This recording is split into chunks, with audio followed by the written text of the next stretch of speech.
এই মহিলা কি হয় আপনার? এই যে মামুনুল সাহেব,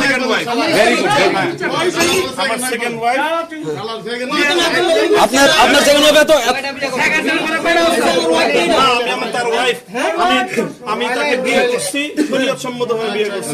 ভেরি গুড, ঠিক আছে। কবে বিয়ে?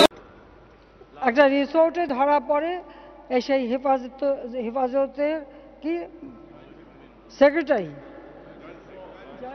জয়েন্ট সেক্রেটারি, সে ধরা পড়ল।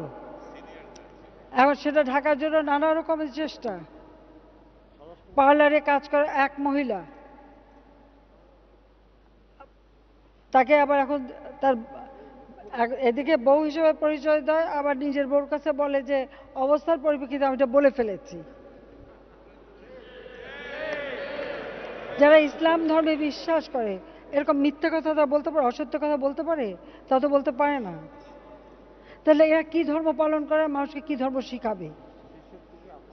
তাই হেফাজতে যারা সদস্য তাদেরকেও আমি অনুরোধ করি যে তারাও একটু বুঝে দেখুন যে কোন নেতৃত্ব তাদের, যারা এই আগুন জ্বালাও পোড়াও করে টোরে যে তিনি বিনোদন করতে গেলেন একটা রিসোর্টে আর একজন সুন্দরী মহিলা নিয়ে।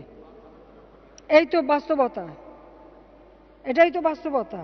অর্থাৎ এরা ইসলাম ধর্মের নামে কলঙ্ক এবং ইসলাম ধর্মকে তারা ছোট করে দিচ্ছে কিছু লোকের জন্য।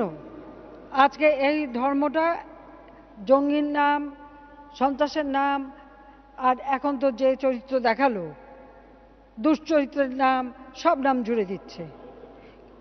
তার মানে আমার যে পবিত্র ধর্ম, পৃথিবীর শ্রেষ্ঠ ধর্ম হচ্ছে ইসলাম, যে ইসলাম ধর্ম সব থেকে সহনশীলতা শিখিয়েছে, শান্তির কথা বলেছে, সাধারণ মানুষের কথা বলেছে, মানুষের উন্নয়নের কথা বলেছে, সেই পবিত্র ধর্মকে এরা কলুষিত করে দিচ্ছে।